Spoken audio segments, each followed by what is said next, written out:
नमस्कार, मैं चंदन Pandey, GSM classes सारांश। इस बार फिर आपके लिए एक नया टॉपिक लेकर आया हूं जो कि बिहार के चंपारण सत्याग्रह से संबंधित है। आपने देखा सुना होगा, पढ़ा भी होगा कि हमारे यहाँ 1917 में चंपारण विद्रोह हुआ था और इस विद्रोह में गांधी जी की महत्वपूर्ण भूमिका थी। ये बात सही है कि गांधी जी की महत्वपूर्ण भूमिका थी, लेकिन गांधी जी को इस आंदोलन में लाने का श्रेय तो हमारे राजकुमार शुक्ल का है। राजकुमार शुक्ल जो है मुरली भरवा गांव बिहार के रहने वाले। इन्होंने सबसे पहले जितने भी देश के बड़े बड़े लीडर थे उनको 1916 के लखनऊ अधिवेशन में किसानों पर क्या क्या अत्याचार हो रहे हैं उनकी तरफ सभी लोगों को ध्यान दिलवाया। पहली बार ध्यान दिलवाया कि देखिए किसान पर इस तरह से अत्याचार हो रहा है और इनकी अत्याचार को किस तरह से दूर किया जाए। इस प्रस्ताव में सभी लोगों ने कहा कि गांधी जी को इसमें शामिल किया जाए क्योंकि वो पढ़े लिखे हैं, दक्षिण अफ्रीका में बहुत बड़े कारनामे किए हैं, इस हेतु उनको लाना इस आंदोलन में उचित रहेगा। लेकिन इस समय उनके कहने पर राजकुमार शुक्ल जो है गांधी जी को इस आंदोलन में लाने के लिए चले गए। लेकिन इस समय देखते हैं कि गांधी जी गुजरात में, अहमदाबाद में, साबरमती आश्रम में नहीं थे, वो कलकत्ता गए हुए थे।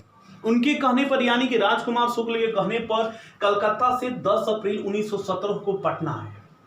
पटना से वो मुजफ्फरपुर, दरभंगा होते हुए 15 अप्रैल 1917 को मोतिहारी पहुंचे, यानी कि मधुबनी पहुंचे। मधुबनी पहुंचने के बाद किसानों का जायजा लिया और उसके प्रकार से समझा कि आखिर किस तरह से यह आंदोलन था, किस तरह से किसान, अंग्रेज जो है किसानों का शोषण कर रहे थे। तो शोषण कर रहे थे 3/20, यानी कि 3/3 कठिया प्रथा। यानी कि 3 कठिया प्रथा का मतलब हो गया कि कम से कम 20 कट्ठा में 3 कट्ठा नील की खेती करनी होती थी। यदि आप 3 कट्ठा नील की खेती नहीं करते थे तो आपको जबरदस्ती आप पर कार्रवाई की जाती। यदि किसान नील की खेती कर भी लेते थे तो वो अपने दाम पर, यानी कि मनमाना दाम पर खरीदते थे। उस पर उस नील की खेती यानी कि नील की फसल का दाम का निर्धारण अंग्रेज करेंगे, जिससे किसानों का ज्यादातर शोषण हो रहा था। इसमें देखते हैं कि बाद के दिनों में छपरा, यहाँ पर जितने भी लोग हैं, इस पर ध्यान देने के बाद में अब जो है गांधी जी इस पे कूद पड़ते हैं। कूदने के साथ में अब पहली बार सत्याग्रह की शुरुआत करते हैं, जिसकी अंग्रेजी सरकार पर काफी बहुत बड़ा दबाव पड़ा। दबाव पड़ने के बाद देखते हैं कि अंग्रेज सरकार झुकती हुई नजर आ रही है। झुकने के बाद हम देखते हैं कि झुकने का कारण भी था क्योंकि 1914 से लेकर 1918 तक फर्स्ट वर्ल्ड वार चल रहा था।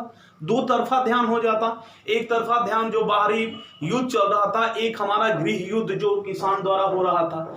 अंग्रेज मानने के लिए विवश थे, लेकिन सर्वप्रमुख अंग्रेजों ने क्या किया कि इन पर तरह तरह से लांछन लगा दिया।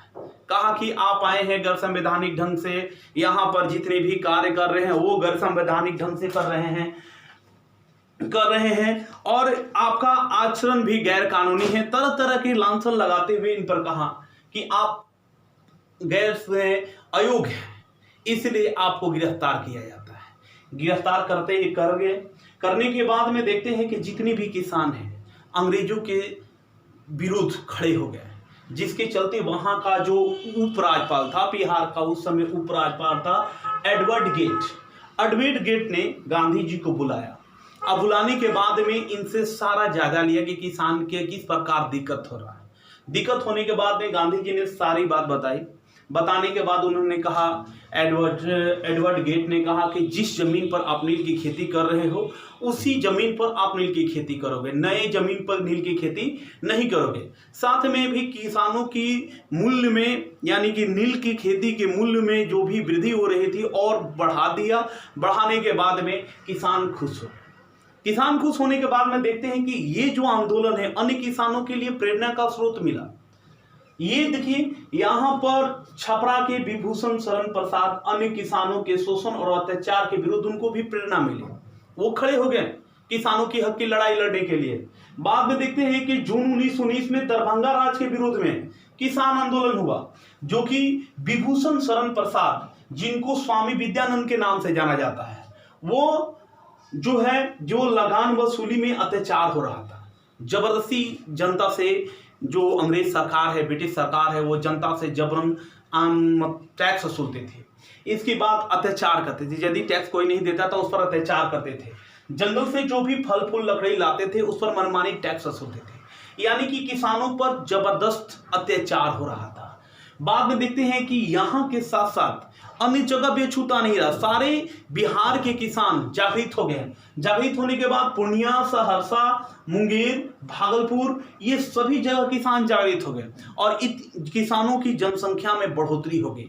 सारे किसान एकजुट होने पर दरभंगा राज्य भी जो राजा थे वहां के, वो भी जो है दबने पर मजबूर हो गए और उन्होंने शुरुआती दौर में तो इस आंदोलन को 1922 में एक सभा, प्रांतीय सभा का बैठक की है, गठन किया है। गठन करने के बाद में वो इस आंदोलन को दबाने का प्रयास किए हैं, लेकिन देख रहे हैं कि पूर्णिया के बाद सहरसा, सहरसा के बाद मुंगेर, मुंगेर के बाद भागलपुर, एक पर एक जो है जिला बढ़ता जा रहा है।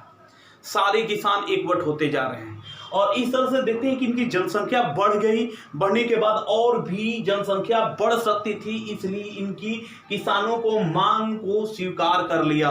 स्वीकार करने के बाद में जब किसान की बात मानी गई तो ये लोग भी अपने आंदोलन को ढीला पड़ गया, ये लोग भी इस आंदोलन से हटने लगे। बाद में आंदोलन क्या हो जाएगा, कमजोर हो जाएगा। इस तरह से हम देखते हैं कि बिहार में चंपारण आंदोलन के बाद बहुत सारे किसान आंदोलन हुए, बहुत सारे सहयोगी आए, हर जगह किसान जागृत हुए और हमारा चंपारण आंदोलन आगे के लिए किसानों के लिए प्रेरणा का स्रोत बना। नमस्कार, ध्यान दीजिएगा और हमारे पढ़ाए हुए बातों को ध्यान रखते हुए आप आगे की ओर शेयर कीजिएगा, लाइक कीजिएगा। यदि अच्छा लगे तो कमेंट जरूर कीजिएगा। धन्यवाद।